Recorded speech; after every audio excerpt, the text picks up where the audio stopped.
Good morning बच्चों। आज अपन बात करेंगे अभिक्रियाओं की क्रियाविधि ज्ञात करने की विधियाँ, method of determination of reaction mechanism. ठीक है, तो जो लास्ट वीडियो था उसमें आपको फॉर्मल चार्ज कैलकुलेट करना बताया था। मैंने आपको ओनली एक ही एग्जांपल दिया था, दूसरा एग्जांपल आपको सोल्व करने के लिए दिया था। आंसर मैंने आपको बता ही दिया था। ठीक है, तो ये तो नॉर्मल सी चीज़ें आप कर ही सकते हैं, तो इसलिए मैंने उस पर ज़्यादा वो नहीं दिया। नहीं, एग्जाम्पल तो और भी लेके कर सकते थे, तो अपना टाइम वेस्ट ना करें। ठीक है, तो आज अपने आज अपन जो नेक्स्ट टॉपिक ले रहे हैं, तो इसमें क्या है कि भाई जो रिएक्शन मैकेनिज्म है, ठीक है, तो उनकी क्या है कि क्रियाविधि ज्ञात करने की अपना आज यहाँ पर कुछ मेथड्स यानी कि विधियों पर अपन बात करेंगे।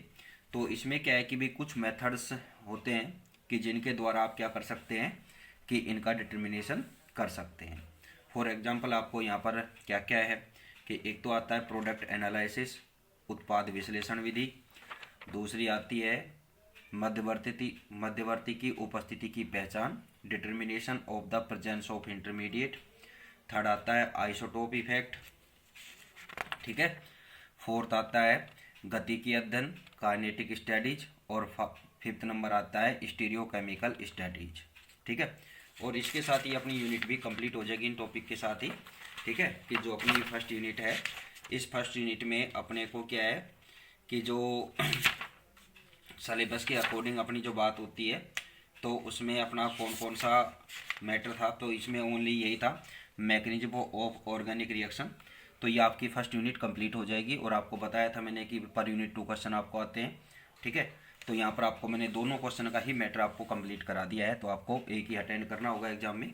5 यूनिट में से एक क्या है कि आपको 10 क्वेश्चन मिलेंगे, पर यूनिट 2 क्वेश्चन। ठीक है, तो अब अपन बात करते हैं अपने टॉपिक पर। तो अब आपको ये बात तो पता ही है कि भी कोई भी जो ऑर्गेनिक रिएक्शन होती है यानी कि जो कार्बनिक अभिक्रियाएं हैं, ठीक है, तो उनमें क्या है कि भी अपने को पता है मैकेनिज्म की क्या है कि बहुत महत्वपूर्ण यानी कि इम्पोर्टेंट क्या होती है, एक भूमिका होती है। ठीक है, महत्वपूर्ण भूमिका होती है।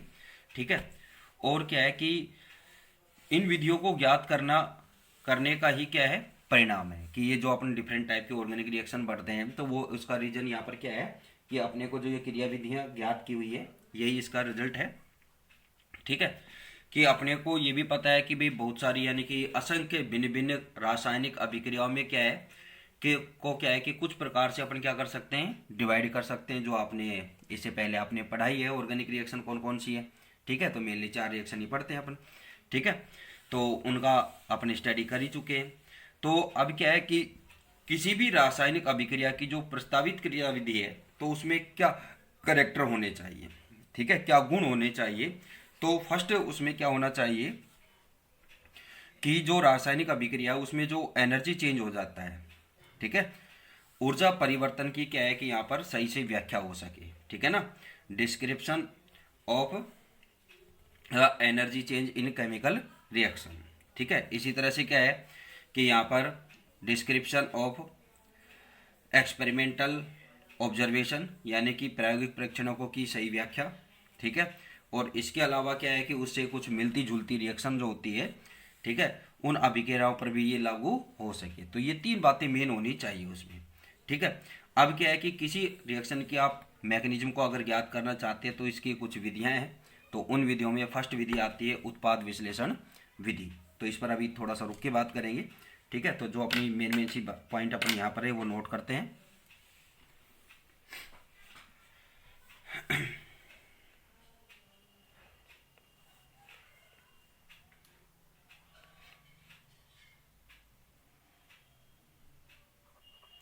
ऑर्गेनिक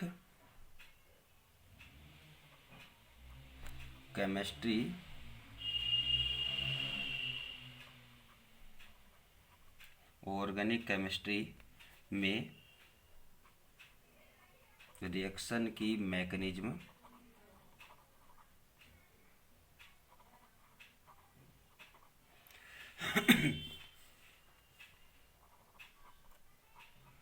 का अत्यंत महत्व होता है, इम्पोर्टेंस होती है। ठीक है,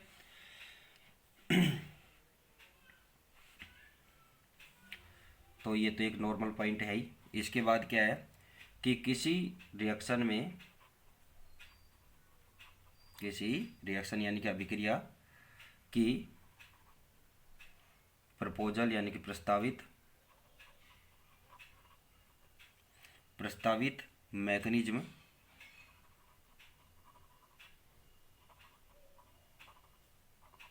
में निम्न गुण होने चाहिए। यानी कि उसमें क्या है कि करेक्टर, ये कुछ करेक्टर होने चाहिए। तो फर्स्ट यहाँ पर क्या आता है, एनर्जी चेंज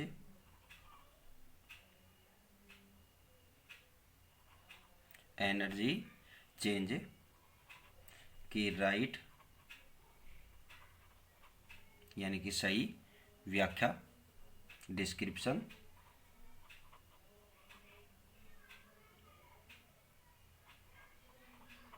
सही व्याख्या कर सके। ठीक है, कि जो उसमें एनर्जी चेंज होती है उसकी क्या है कि सही व्याख्या कर सके। उसमें एक तो ये करेक्टर होना चाहिए।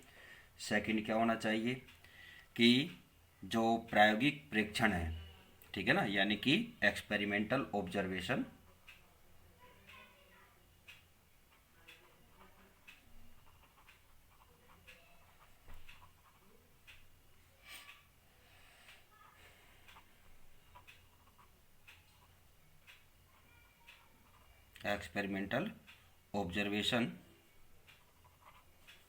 की राइट सही डिस्क्रिप्शन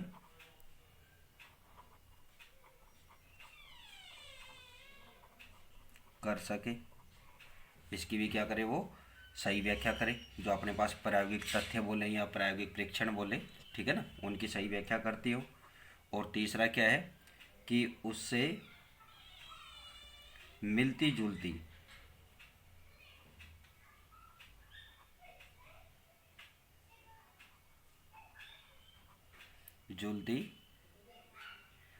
अदर रिएक्शन,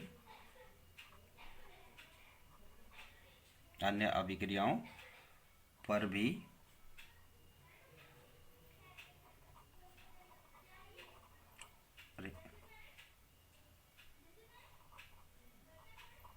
अप्लाई हो सके, लागू हो सके। ठीक है, तो ये उसमें करेक्ट होने चाहिए। ठीक है, अरे मिसिंग हो गई बेटा, हिंदी लिखो अब यहाँ पे, लागू हो सके। ठीक है, तो ये इसका मेन बात हो गई। तो अब क्या है कि इसकी कुछ मैकेनिज्म की जो मेथड है वो क्या है कि कौन कौन सा आता है। तो यहाँ पर अपने फर्स्ट मेथड जो आता है इसका, वो आता है प्रोडक्ट एनालिसिस।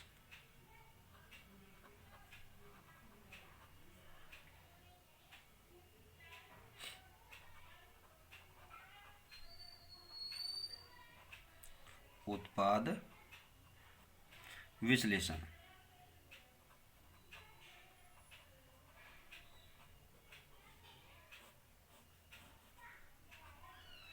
अब देखो उत्पाद विश्लेषण में क्या होता है। अब अपना मेन यहाँ से स्टार्ट, ये तो आपको एक नॉर्मल बेसिक वो है, इसकी कोई ऐसी वो ज़रूरत भी नहीं थी, लेकिन फिर भी थोड़ा सा बताना पड़ेगा आपको। तो अब देखो कि जो उत्पाद विश्लेषण यानी कि जो प्रोडक्ट एनालिसिस है, तो यानी कि आप इसकी मैकेनिज्म क्या है कि भाई कोई भी जो केमिकल रिएक्शन है तो उसमें जो उत्पाद फॉर्म होता है यानी कि जो प्रोडक्ट फॉर्म होता है। तो अब जैसे यहाँ पर क्या है कि भाई कुछ केमिकल रिएक्शन ऐसी होती है, ऑर्गेनिक केमिकल रिएक्शन, कि जिसमें क्या है कि more than one product form होते हैं, एक से अधिक उत्पाद फॉर्म होते हैं। ठीक है, जैसे आपको पता है कि अगर अपन क्या है कि जो एल्कीन हैलाइड है, ठीक है, एल्कीन हैलाइड है, अगर उनका क्या करते हैं अपन कि हाइड्रोलाइसिस कराते हैं, तो वहाँ पर क्या है कि आपको दो प्रोडक्ट यहाँ पर फॉर्म होते हैं। यानी कि आपको क्या है कि एल्कीनोल आपको प्राप्त होंगे। ठीक है, दो एल्किनॉल प्राप्त होते हैं, तो उनमें कौन सा एल्किनॉल अधिक मात्रा में होगा और कौन सा कम मात्रा में होगा, यानी कि जो यहाँ पर दो प्रोडक्ट फॉर्म हो रहे हैं उनकी प्रतिशत मात्रा क्या है।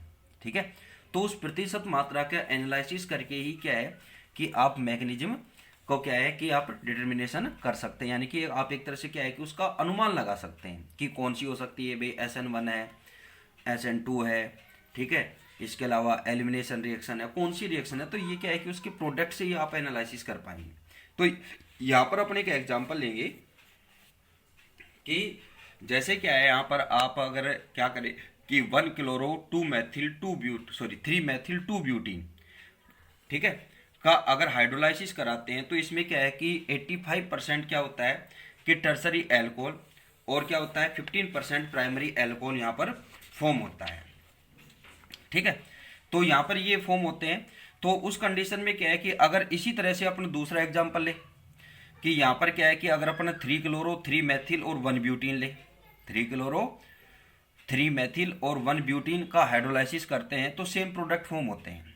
ठीक है, तो सेम प्रोडक्ट फॉर्म होते हैं तो मतलब इसका क्या है कि भाई रेशो भी वही है, प्रोडक्ट भी वही है। तो इसका मतलब यहाँ पर क्या है कि इन दोनों मैकेनिज्म में क्या है कि यानी कि जो दोनों रिएक्टेंट है, ठीक है, उन रिएक्टेंटों के जो इंटरमीडिएट उत्पाद हैं में क्या होना चाहिए, रेजोनेंस होना चाहिए, अनुनाद होना चाहिए। ठीक है, और अनुनाद होना चाहिए तो दोनों स्थितियों में क्या है कि समान अनुनादी संरचना फॉर्म होनी चाहिए। ठीक है भाई, अनुनाद होगा तो अगर दोनों की जो यहाँ पर इंटरमीडिएट फॉर्म होता है तो उस इंटरमीडिएट में क्या होना चाहिए, दोनों के में क्या होना चाहिए, अनुनाद होना चाहिए। अगर रेजोनेंस नहीं हो, अनुनाद नहीं हो, तो फिर क्या है कि सेम प्रोडक्ट यहाँ पर फॉर्म नहीं हो सकता, पॉसिबल यही रहेगा। ठीक है, कि अनुनाद होगा तो उस तरह से क्या है कि दोनों तरह के यहाँ पर क्या होंगे कि इंटरमीडिएट फॉर्म होंगे और उनसे क्या होगा, उत्पाद फॉर्म होगा। दूसरी बात क्या है कि जो यहाँ पर इंटरमीडिएट फॉर्म होता है उस इंटरमीडिएट में क्या है कि कौन सा उसमें मोर स्टेबल है और कौन सा लेस स्टेबल है, यानी कि कौन सा कम स्थायी है और कौन सा अधिक स्थायी है। तो जो लेस स्टेबल होगा, कम स्थायी होगा, तो उसकी जो उत्पाद में जो मात्रा बनेगी उस इंटरमीडिएट से जो प्रोडक्ट फॉर्म होता है उसकी मात्रा भी क्या रहेगी, कम रहेगी। और जो क्या है कि अधिक स्टेबल है, ठीक है ना, अधिक स्थायी है, मोर स्टेबल है, तो उसकी क्या है कि जो प्रोडक्ट में मात्रा बनेगी वो अधिक बनेगी। ठीक है, तो इस मेथड से आप क्या है कि जैसे आप ये जो एग्जांपल लिया है इसमें SN1 रिएक्शन होती है, तो SN1 रिएक्शन में आपको पता है क्या होता है, कार्ब कैटायन फॉर्म होता है। ठीक है, तो यहाँ पर इन दोनों रिएक्टेंट से क्या करेंगे कि आपको बस क्या है कि ब्यूटीन तो आपने ले रखी है, तो क्लोरीन की पोजीशन अपने चेंज की है, 1 क्लोरो और 3 क्लोरो अपने 1 क्लोरो और 3 क्लोरो अपने यहाँ पर लिया है, तो यानी कि हेलोजन एटम की आपने पोजीशन चेंज की है। तो उस कंडीशन में यहाँ पर क्या है कि जो इंटरमीडिएट बनेंगे यहाँ पर क्या बनेगी कि एक तो प्राइमरी कार्ब कैटायन बनेगा और एक क्या बनेगा, टर्सरी कार्ब कैटायन बन सकता है। भाई प्राइमरी कार्ब कैटायन में क्या रेजोनेंस हो सकता है, ठीक है, और उससे टर्सरी फॉर्म होगा, टर्सरी से प्राइमरी फॉर्म हो सकता है।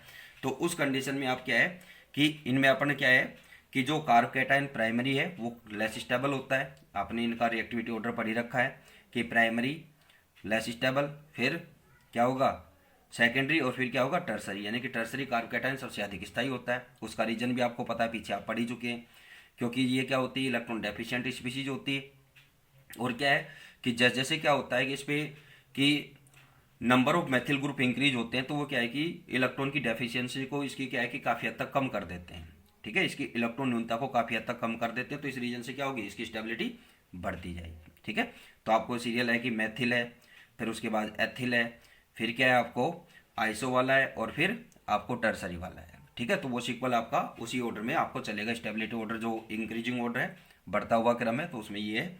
ठीक है, तो अब यहाँ पर आपको पता है कि यहाँ पर क्या रहेगा कि जो प्राइमरी एल्कोहल है वो 15% यहाँ पर फॉर्म होगा, और जो टर्सरी एल्कोहल है वो क्या होता है 85% में क्या होता है, फॉर्म होता है। तो इस तरह से क्या है कि आप इसका प्रोडक्ट का एनालिसिस करके आप इसको क्या कर सकते हैं कि यहाँ पर आप रिएक्शन में इस रिएक्शन की मैकेनिज्म को आप बता सकते हैं। ठीक है, मैकेनिज्म का आप अंदाजा लगा सकते हैं या अनुमान लगा सकते हैं, डिटर्मिनेशन कर सकते हैं, जो भी आप बोले। ठीक है,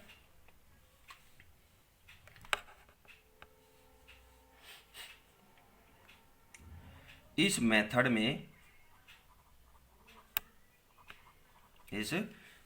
में क्या होता है, बनने वाले बनने वाले प्रोडक्ट का एनालिसिस यानी कि विश्लेषण करके उसका नेचर या उसका नेचर यानी कि प्रकृति व प्रतिशत मात्रा अमाउंट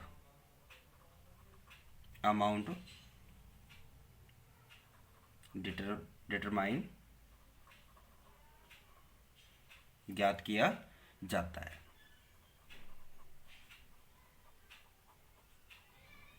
ठीक है, तो इसको आप ऐसे, ये बात हो गई। फिर क्या है,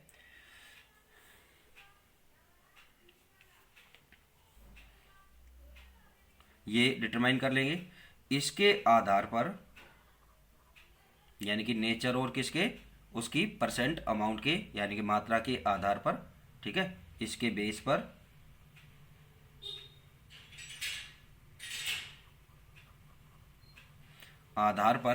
आप क्या करेंगे,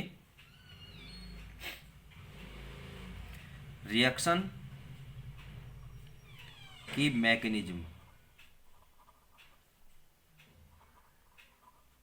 यानी कि क्रियाविधि का अनुमान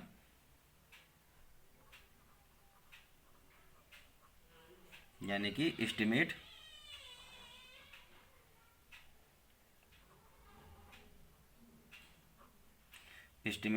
लगाया जाता है। ठीक है, जैसे अपन यहाँ पर फॉर एग्जांपल एक उदाहरण लेते हैं